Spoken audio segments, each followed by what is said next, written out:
welcome everybody. You'll have to bear with us here today. We're testing out a new technology, a web jam or webinar jam. So we may have a little bit of flow glitching. We'll see. Hopefully, we've been rehearsing in the background, but I wanted to welcome all of you to today's presentation.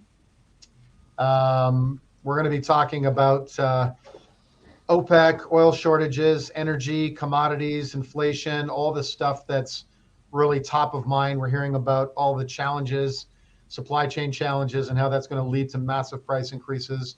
So Dylan and I have been sort of diligently working on thoughts on how we can help protect portfolios from some of these challenges or possibly hedge the risk. So we've got two great speakers today that are going to talk from different angles of this story, but are really going to try to provide us with a little bit of background on how we should be thinking about the challenges with inflation and then in the energy space particularly. So I think what I'm going to do is start with Tim Pickering from Auspice. Tim is the founder and president, of Auspice Capital.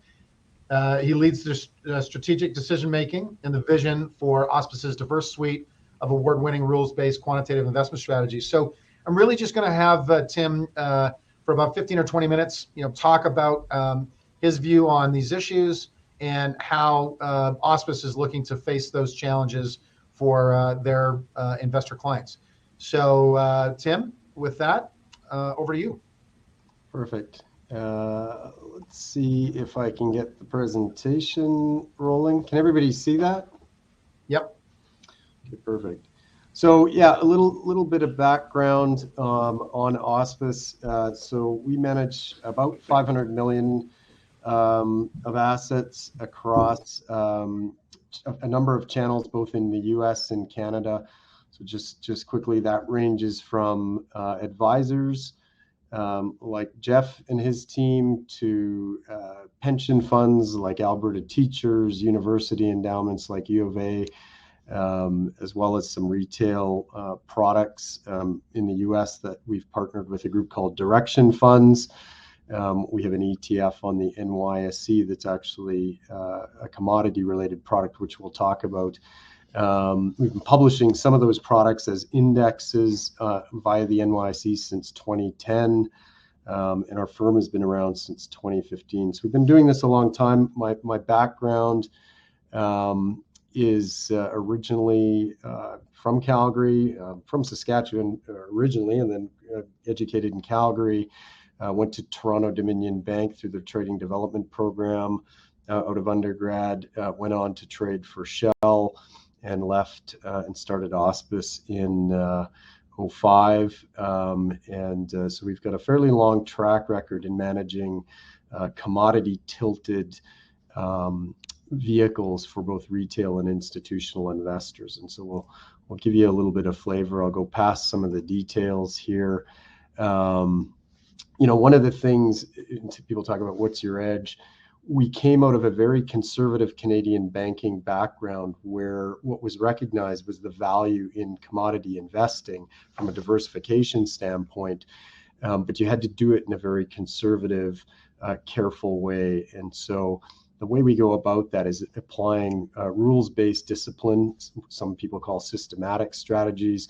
We simplify it and say it's really just like putting an assembly line together. We have our investment thesis. We're going to execute that in the most consistent way using rules. Not similar to, you don't build a car by hand one by one.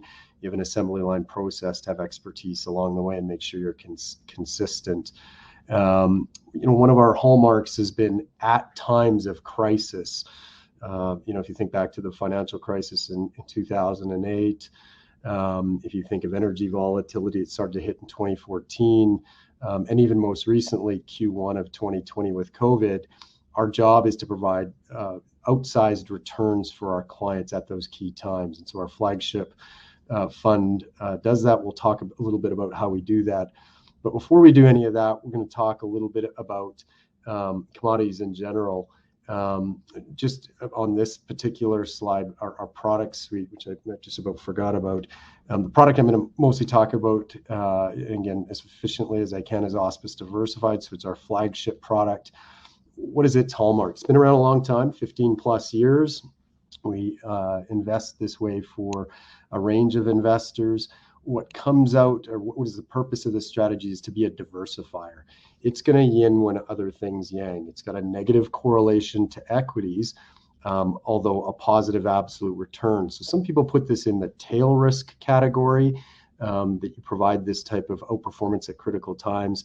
But the benefit of a strategy like this is it actually has a positive return in addition to providing that punch at these key times. And it's mentioned in the top section about, for example, March 2020, when everything got creamed, pretty much every asset class, the strategy was up almost 10%.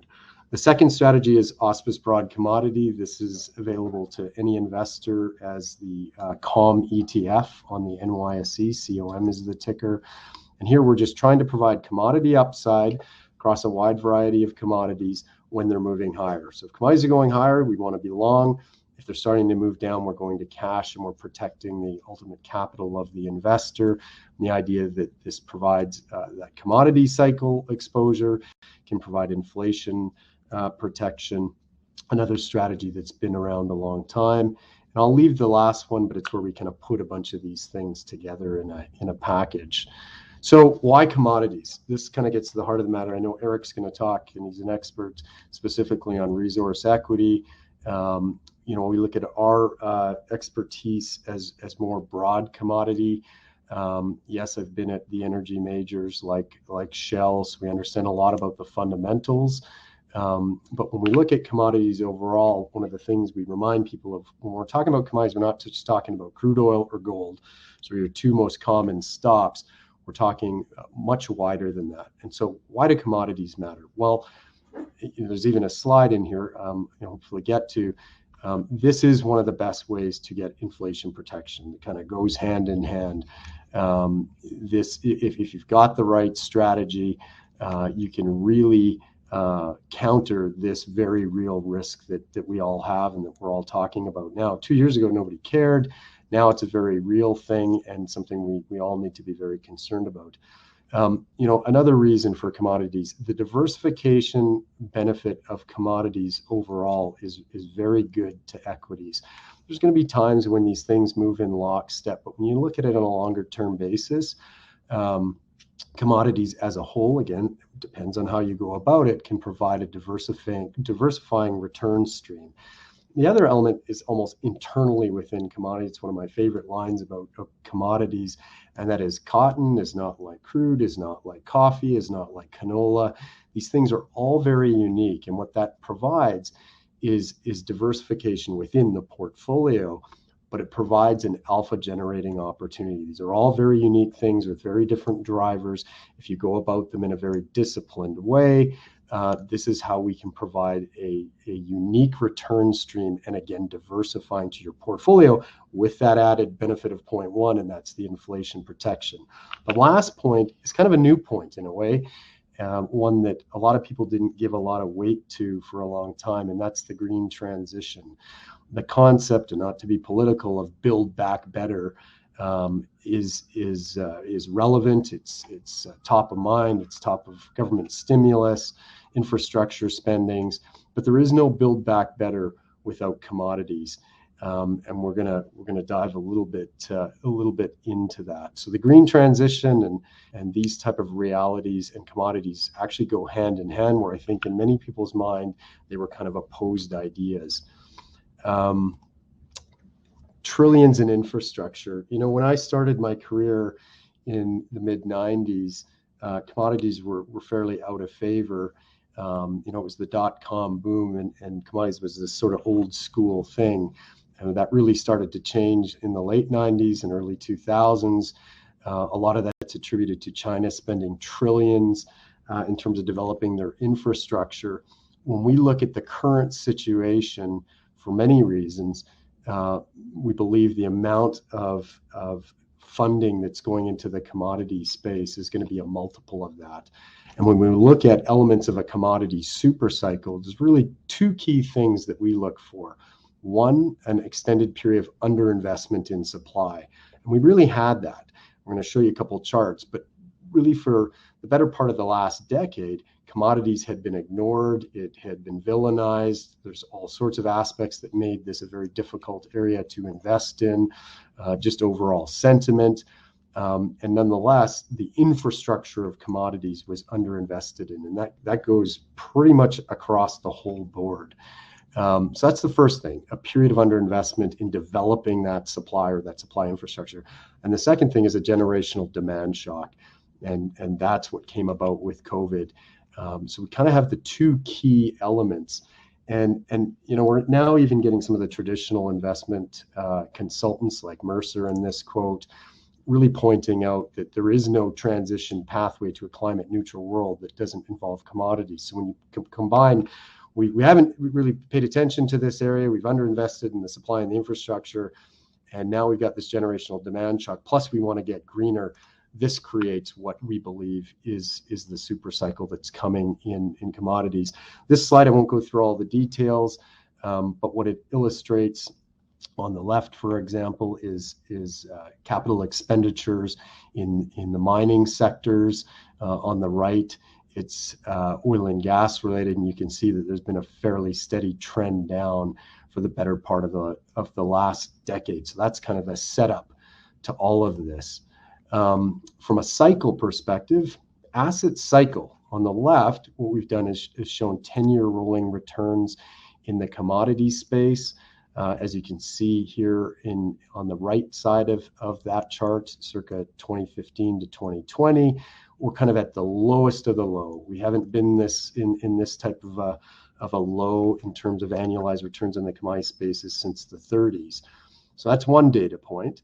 On the other side, we've got the equity market, and this isn't to be alarmist. It's definitely has some reasons to be strong for periods of time, but we can see that it's been low at times too. There was what was called the lost decade in the 2000s, but now we're kind of at the high side. So we're kind of at opposing points in the cycle, arguably with commodities and equities.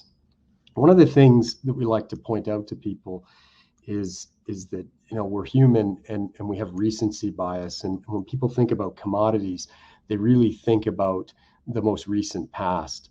And so what we've done is we've plotted here commodities. This is a Goldman Sachs commodity index plotted logarithmically, and then a couple equity indexes. And what people are remembering is that for the last decade or so, commodities have been in a bad space. They've been trending down in a very general way in terms of the performance. All we have to do is go back and look pre-2010 to realize that commodities actually have very compelling long-term returns. So we look at that recent experience in the first table, and we say commodities, put up something like a 7% annualized return. Again, this is just a long-only benchmark. But if we go back and look at the previous bull run, the commodity market from 1970 through 2007 put up 12% annualized returns, far eclipsing the equity market results. So is it possible that we're seeing that trend change? We'll show that in the upcoming slide. But when we go full cycle and look at commodities for this whole time period from the 70s until current, we realize that commodity returns are actually very similar to equity returns. So there seems to be a case. There have been periods when this is very opportune. Are we entering that case, and what does that look like going forward? That's what we want to talk about, and ultimately how to get that exposure. What this plots here is the Bloomberg Commodity Index, one of the significant long-only commodity benchmarks. It had been trending down for a period of time. We can see it starting to break out. On the right is a better performing index. This happens to be the Auspice Broad Commodity Index, an index that we publish and link product to since 2010. And it too has been pulling back, but more aggressively breaking out on the upside. and didn't pull back near as much as the Bloomberg Commodity Index. And that has to do with risk management, following trends that are relevant, going long the things that are going up, and going to cash the things that are going down. Either way, it looks like what's happening, whichever way you look at it, we are breaking this long bear market trend in the commodity space. So that's good to see. We can look at a bunch of other factors. I'm just going to summarize these. Some are technical, some are fundamental. In the top left, this is a ratio of commodities to equities, dating back again to the all the way into the 70s, and you can see that value of commodity versus equity is really at an all-time low. If we look in the top right, this is the US dollar in the orange line versus the Goldman Sachs Commodity Index, another long-only commodity index. You can see that these things are at opposing levels on the chart. It is feasible that the US dollar could weaken from this lofty level that it's been at for some time. Some think that it's been weakening here recently, and that's kind of could be at the low. When you look at it on a longer term macro basis, you can see it's at actually quite a lofty level.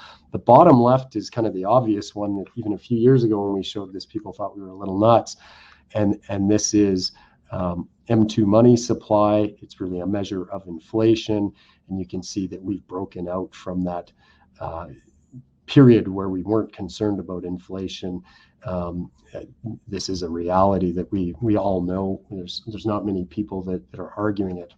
Last one's a little hard to see, but I'm going to just explain it because it's probably one of the most key things we look at. There's a middle line here, and it's the balance of supply and demand in commodities taken by on a macro basis.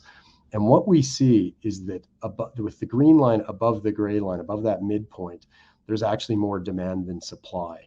And so that's where we are right now. But probably the most important thing to understand is this trend that supply was waning and demand was building. That tilt the other way has been building since about 2015, 2016. There was a strong trend. This pullback that you see is COVID hitting in Q1 of 2020. But you can see how fast that's bounced back. The trend is going that direction where there is more demand than supply in the commodity market. So those are kind of the fundamental setups for the commodity opportunity, if you will. It's all about how you go about it, what approach you take. There's equity ways, there's pure commodity ways. We're going to talk about some of those pure commodity ways. Third-party outlook, I just put this in here so that everybody can get a flavor of are these just crazy ideas, or do people have people that are really versed in this space? Are we seeing the same things? As an example, just pick one. Goldman Sachs said every single commodity market, with the exception of wheat, is in deficit today. This was earlier this year. So we know there's something there. So and we can see it through inflation. So the reality is we need to pay attention to it. Gold and inflation. This is kind of an important one. Gold gets talked about in inflationary discussions as a way to protect pretty much constantly. And what we would argue is that gold isn't actually a really reliable inflation hedge. What it is a great diversifier. It has different drivers than other commodities. Again, all these commodities have different functions, and we see them doing very different things. And gold's no different. And this time period that we've highlighted, the red line is gold from the beginning of 2020. So pre us all hearing about COVID, gold was actually moving higher along with many commodities.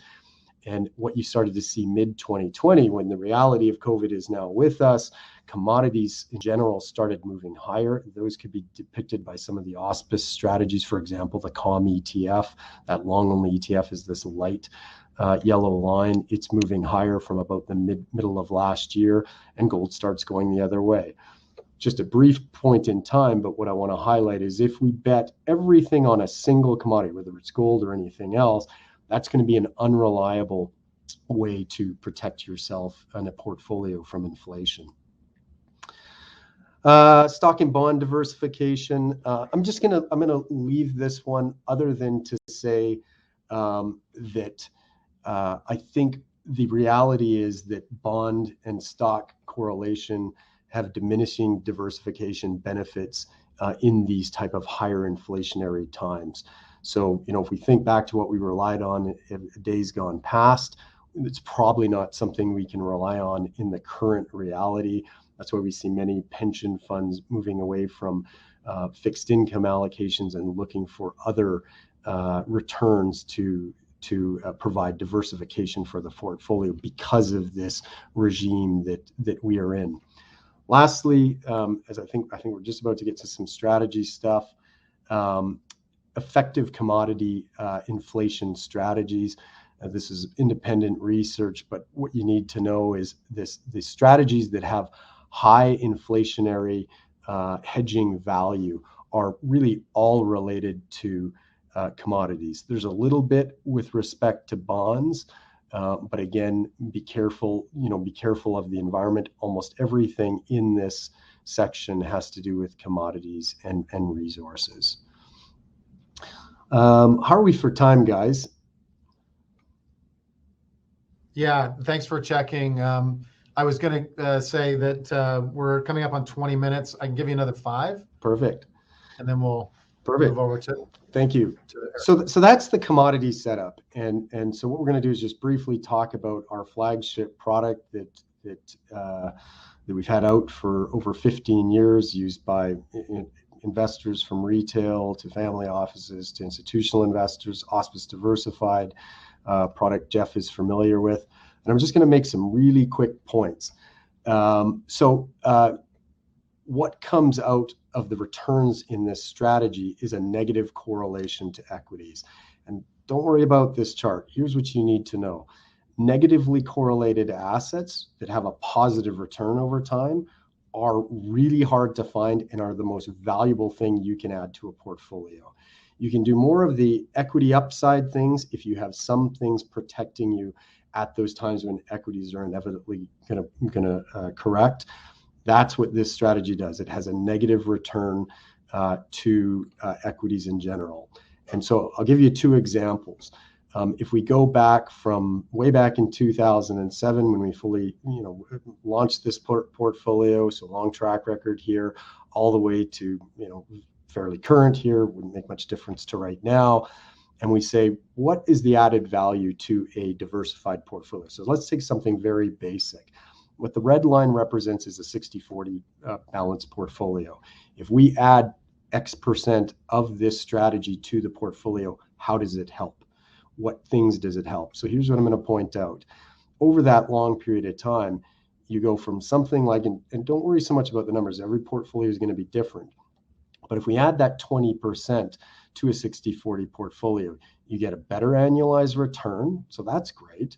But really important, you get less volatility, you have a higher measure of Sharpe, so a measure of risk, and you've got less pullback, less drawdown. So those pullbacks that we have inevitably in every portfolio are going to be dampened, because that's the time when our strategy kicks in. And whether it's long-term or even in a period like 2020, that's what this strategy has done. Where are we getting our exposure from? Just one quick point on a couple of these slides. It's a range of commodities. We invest in energies, we invest in metals, we invest in soft commodities, grains, and we complement that with financial markets, currencies, interest rates, and equity indices. No individual stocks, that's not our expertise. And that's where looking at that whole macro environment, looking for opportunities to provide this type of a non-correlated return. I'm going to miss this one. It's a trade example, happens to be non-commodity, the Swiss franc, how we traded with this commodity. I'll let you review that post. Here's probably, one of the last takeaways, one more slide after this. What our exposure in this portfolio that you won't have in your portfolio typically is our portfolio is about 70 to 80% commodity risk. This happened to be in April. 80% of the risk we were running, the exposure we had, was to commodities. It may be long going up, it may be short going down. And again, why that 80%? Because cotton's not like crude, it's not like coffee. Now, does that mean that we are highly correlated to long-only commodity benchmarks? If you look down here in the bottom, the correlations are actually very low. So what that means is we're going to give you that commodity exposure, agnostic if it's going up or down, that valuable diversifying return, but you're not going to be just completely exposed nakedly to commodities. Okay, so last point. I'm going to jump ahead here. I know we're almost out of time. Bear with me, these flip a little slow. Okay, 2020 case study, it's fresh on everybody's minds. Here's what you need to understand about what we do, what it can do to improve your portfolio. We've talked about the commodity side, you'll get that commodity upside, that's great. But inevitably, the stock market's correct. That's just part of what we have to accept. It's putting together the portfolio that's the magic.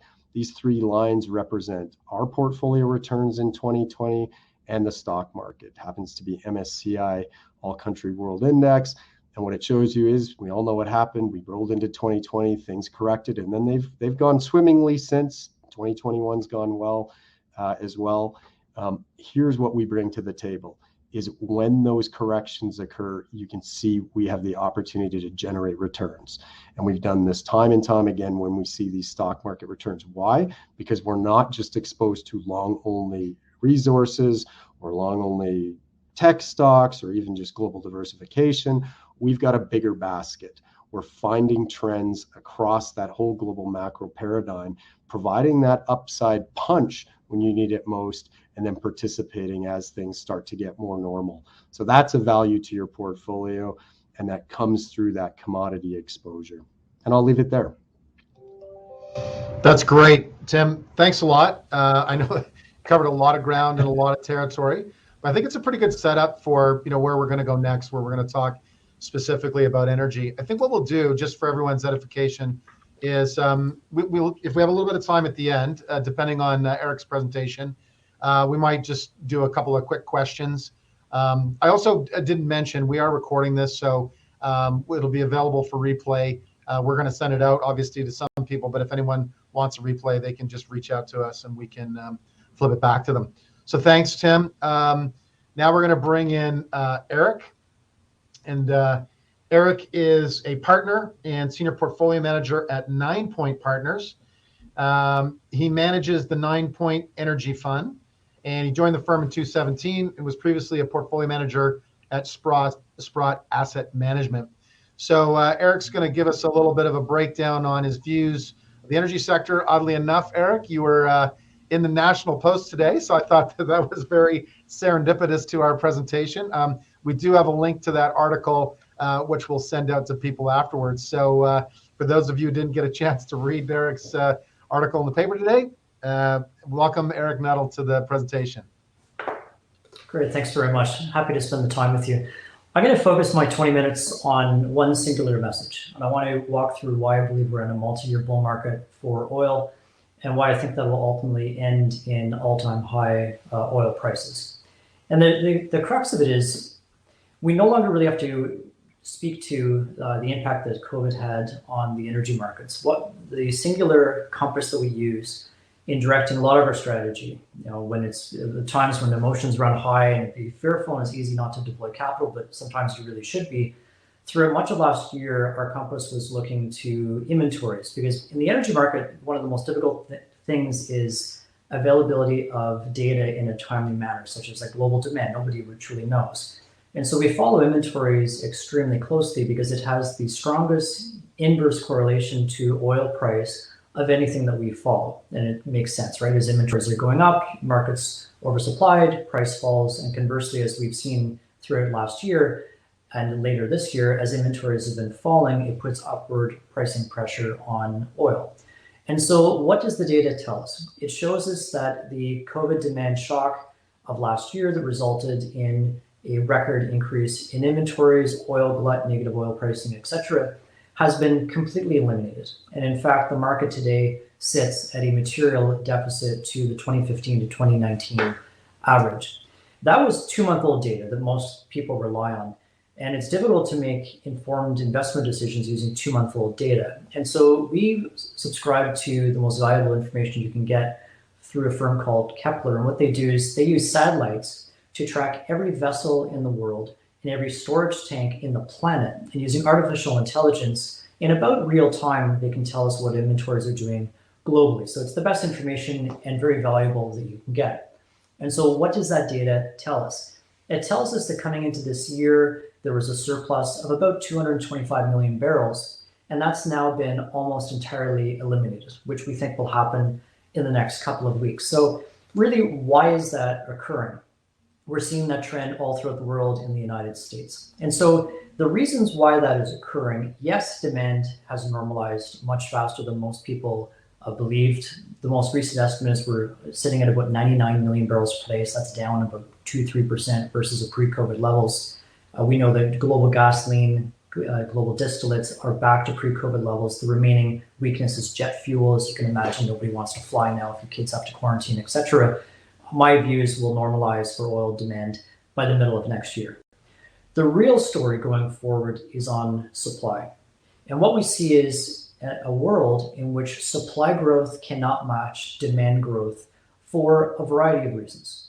The biggest watershed event to have impacted this sector occurred last year and this year, and that is the end of what I refer to as US shale hypergrowth. The era when shale growth exceeded global demand growth, because that led to some serious complications. It led to oversupplied markets a couple of times, several price collapses, pivots within OPEC and infighting, etc. And ultimately, what it did was it crashed the oil price to a point where, due to very, very poor stock price performance, investors left. They fled, then there were divestments, ESG pressures, etc. And so there was a rotation from growth investors. They left to go buy Tesla stock, and you were left with value investors. And those investors held about a 2-year-long conversation with CEOs saying, look, let's learn from our mistakes. You went and blew your brains out. You were able to access external capital. You outspent your cash flow. You incurred a lot of debt.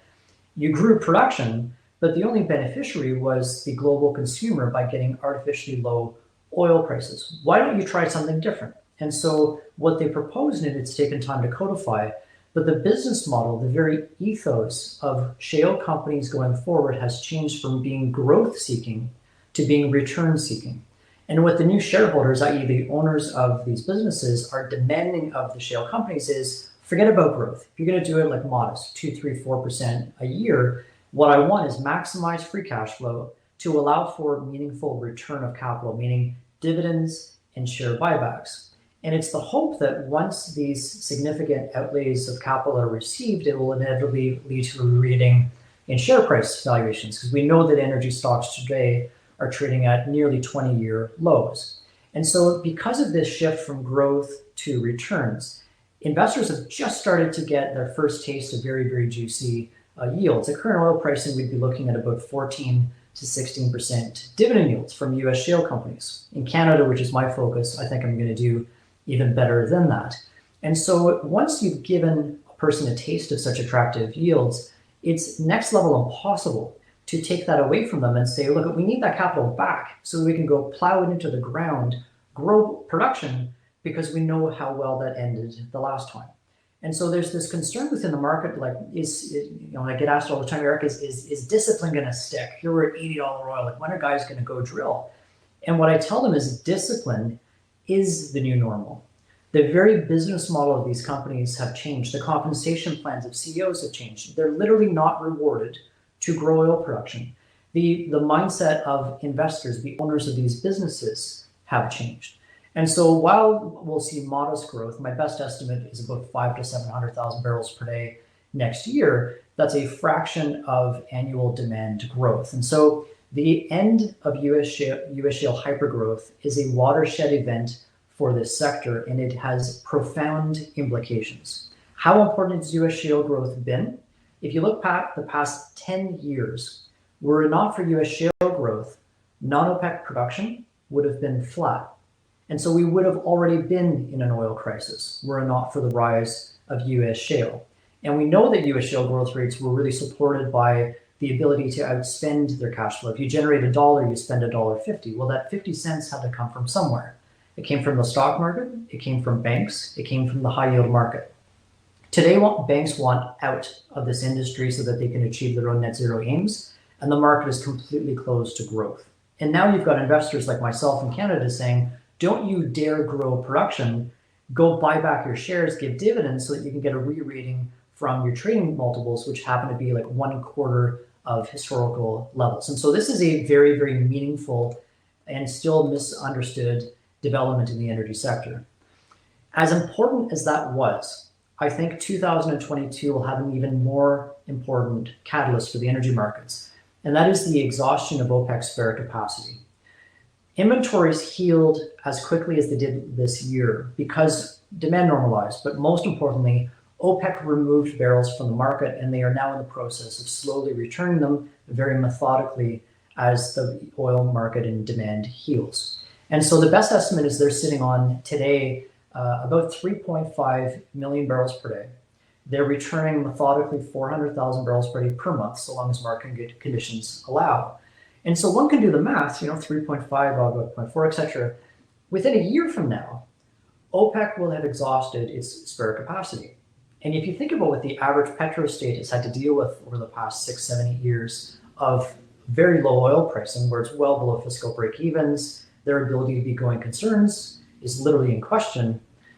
And as it's not like a Canada where you can cut spending and maybe you'll get voted out of office. In these nations where if oil is 80% of state revenue, well, it has to also be 80% of state expenses.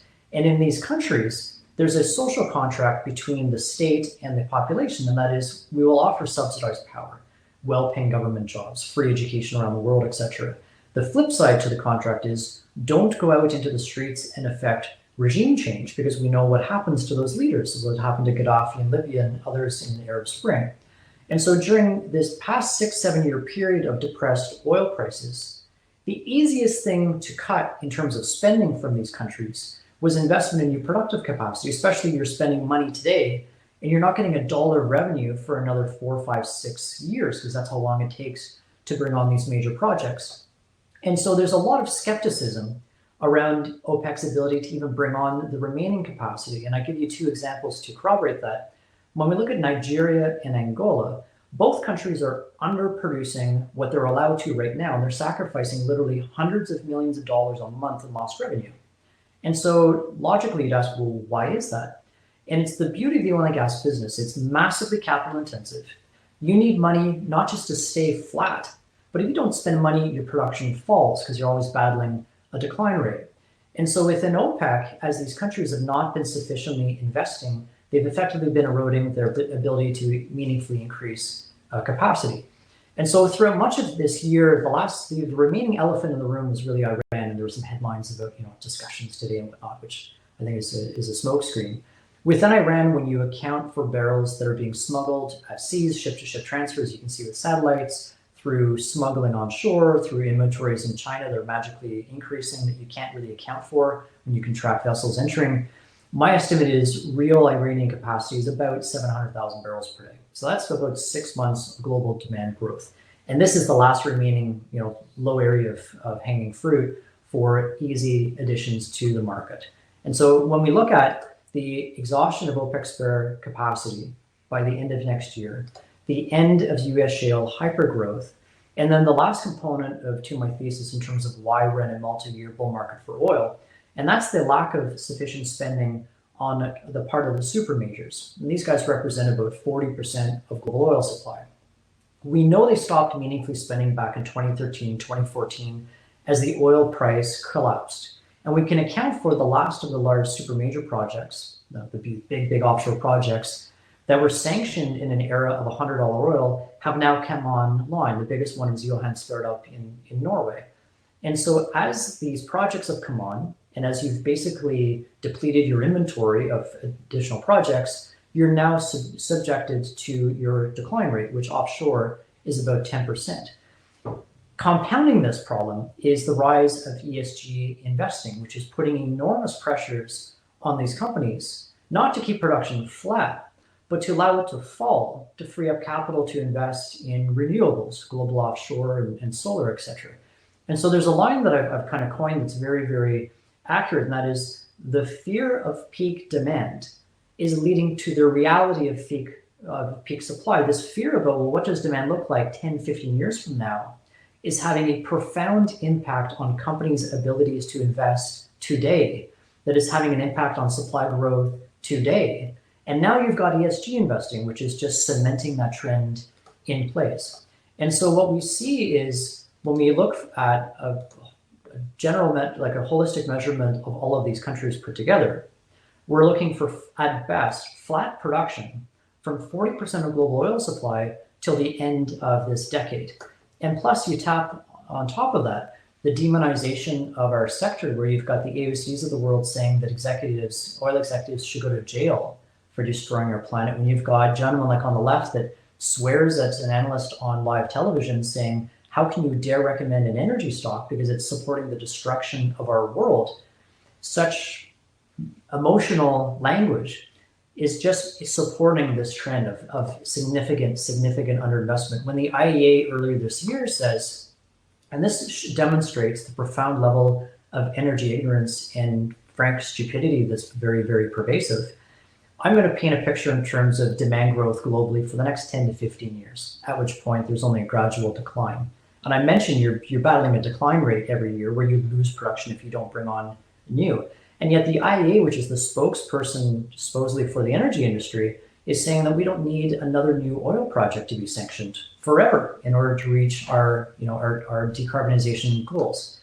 And so I speak to energy ignorance. I write a bi-weekly column in the Financial Post, and part of the goal is to try, with one person's small attempt, to shed light on energy ignorance, which I define as the lack of knowledge of how critical hydrocarbons are to our lives. And more importantly, the timeline, the realistic timeline to displace oil. Because I think if you ask the average guy, like, how's oil used? They'd say, well, I use gasoline in my car, I drive, and I'm told that Trudeau's going to force us to buy electric cars by 2035. So it's looking pretty bad. And yet, when you look at how oil is used, 60% is transportation, 40% is non.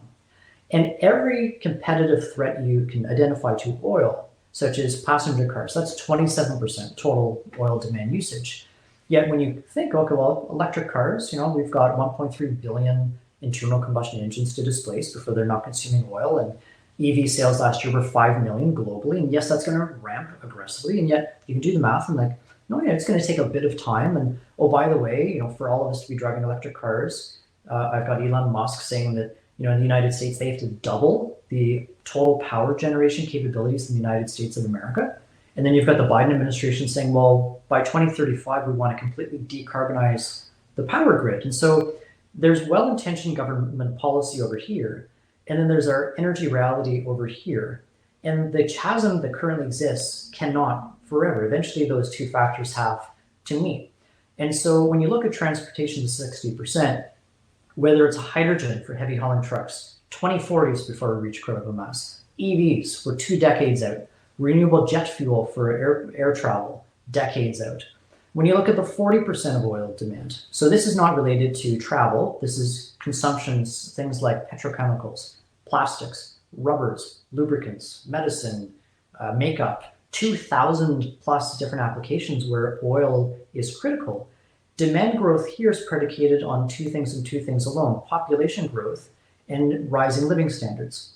And so between now and 2050, when we have to reach net zero, the global population is going to grow by 2 billion people, and the majority of that is occurring in countries where they would love to have our energy lifestyle. 1.3 of that is going to be in Africa, 1.3 billion new people in Africa with rising living standards. And as your living standard goes up, you consume a whole lot more energy. And so how do we shrink 40% of demand from here, as the energy ignorant would say, when we are growing the global population by 2 billion people in areas of the world where their energy lifestyles are going to be meaningfully increasing? And so just for the sake of time and brevity, I'm going to show you one graph, which is the best summary in terms of where we see demand going for oil. And it's by Sanford Bernstein on the left. They did great work. And what they modeled out was, what happens if we hit all government objectives in terms of all announced EV sales, target rates, etc., lower energy intensity as the economy continues to grow, hydrogen adoption, just like kitchen sink at all. And their conclusion may surprise some, and that is the demand for oil continues to grow out to about 2035, at which point it only slowly declines. Does it make sense? It's a slow adoption to replacement for all of our usages. And so what the average guy would probably think, well, gee, we reach peak demand in the next 3-4 years, and the day after we stop using oil. My theory is and I would posit the question, what happens to the oil price then? Does peak oil demand mean peak oil prices? You may think yes, but I want you to think about that. So there's two factors to price. There is demand, but there's also supply. And so if already today, when we're 10 to 15 years out, when we're at $83 oil companies are no longer willing to invest. What will be their desire to invest in new production capacity that takes 4 to 6 years to bring on stream and another 4 years to reach project payout at a time when demand has already peaked? And so my thesis is demand will peak and the oil price will continue to rise. And that will blow most people's minds. And it's an incredibly important dynamic when we look at the valuation of energy stocks today. Despite stocks doing okay, like my fund's up about 166%. It's the top performing energy fund in the world this year. Energy stocks today, the average name that I would hold in my fund is cheaper today than it was on January 1st of this year. When you may think, okay, look, how is that possible?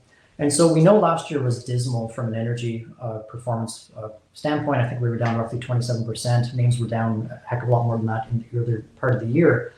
But so much of the gains this year were just to heal from the carnage of last year. We've now had oil rally from 53 to roughly 83. I'm using 70 in my own valuation metrics. And so when we look at $70 oil here, the average name I follow trades at 3 times its enterprise value, so its market cap and its debt, to its annual cash flow. What does that mean? The old multiples used to be 7 to 9. And you might say, well, Eric, that's great, but you just, you flip by the slide here where, you're saying to buy and yet you've got the case to depose saying they're going to liquidate, energy stocks, divestment. I think University of Toronto today just said, we got to get out of dirty oil stocks, etc. And so it's reasonable to say there's less capital to come back, and therefore the multiple, the willingness that people will ascribe to these cash flow streams is lower. And I totally believe that and get that. And so I use a 4 to 6 to kind of chart a multiple that triangulates to about a 10 to 15% free cash flow yield on an enterprise value basis, meaning a company could privatize in like 6 years. Like that seems kind of reasonable to me. If you want to get a little bit more bullish on oil at 80, the average name is trading at 2.5 times cash flow when I think they'll trade at 4 to 6. What I want to leave with you is this slide, because I'm a firm believer that we stand on the cusp of meaningful shareholder returns from companies, and it will lead to a meaningful re-rate in valuations where these names will not be trading at 2.5. And so back that up. We have names in our fund that have committed to returning at least half of their free cash flow next year once they get balance sheets in check. What we show on this slide is the average free cash flow yield is 26%. That's average, so this guy's obviously above that.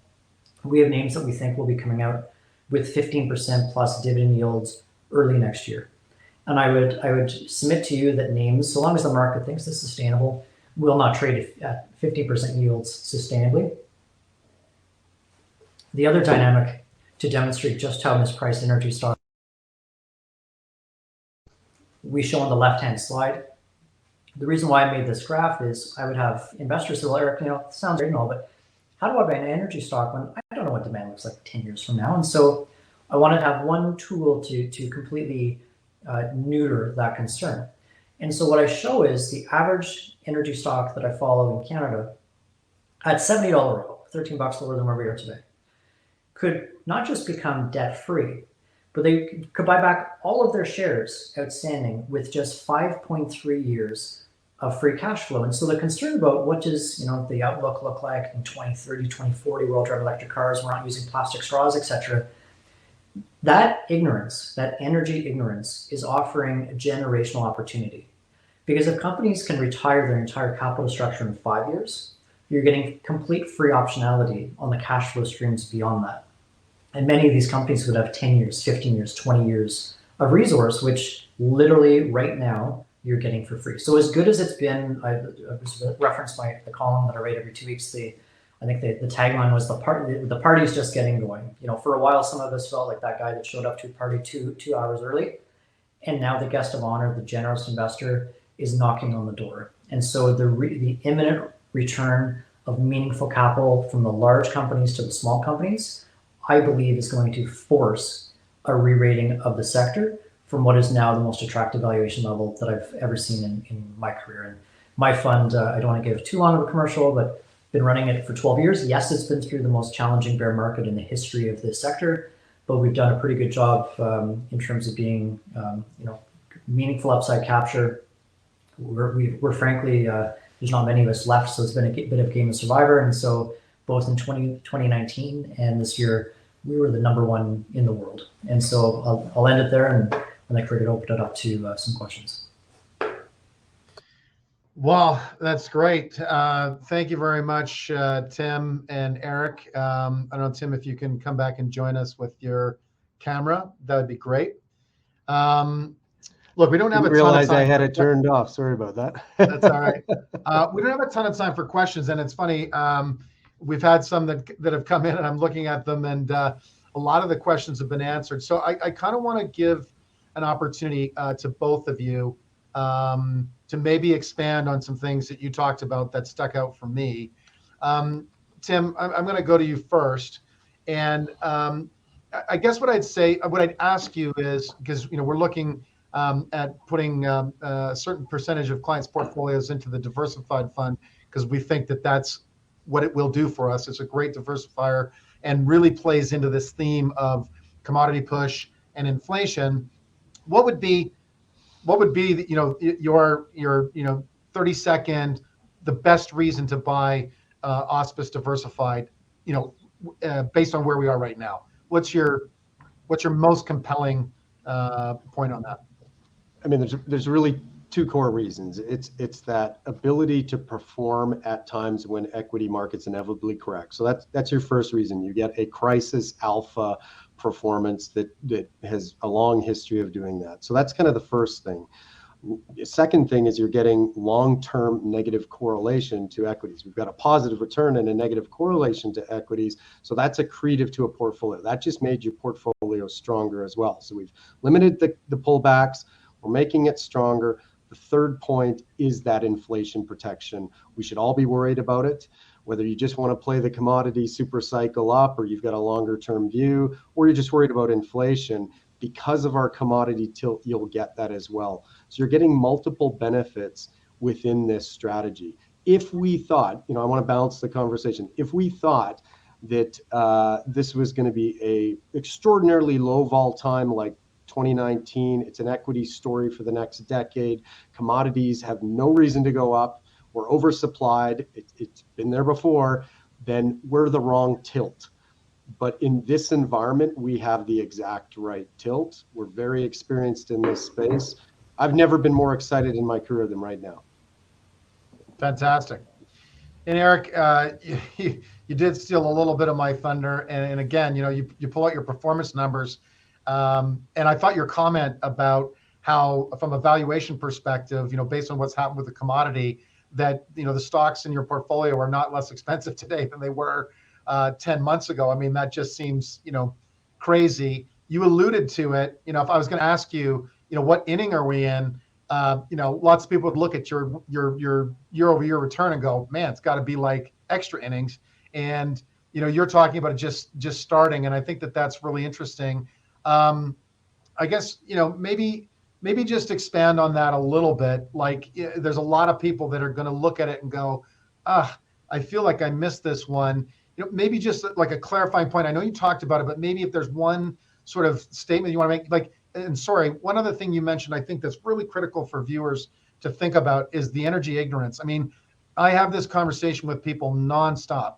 It's like, okay, you don't want to extract carbon? Give me your iPhone.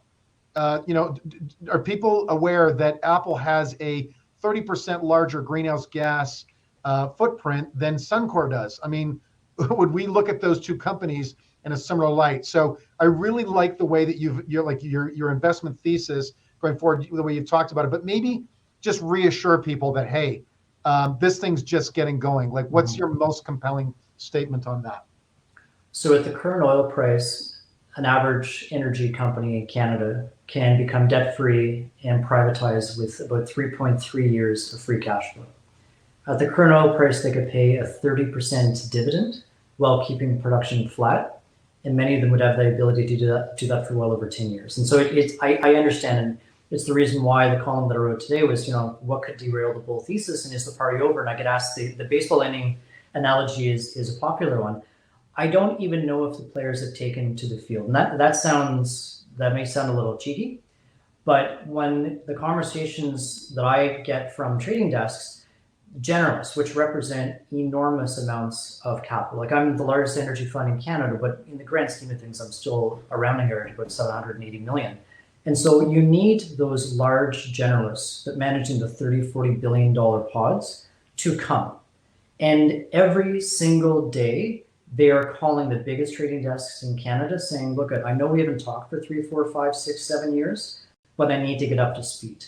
When I hear of a $50 billion pod where the biotech analyst calls an energy trader to say, I've been asked to pick up energy, it tells you that we've passed the tipping point where the pain threshold of the generalist ignoring this sector, we're well past that. So whether it's ESG and they're being pulled back, kicking and screaming, we're there because for Tim and I, clients can fire us with a click of a mouse button.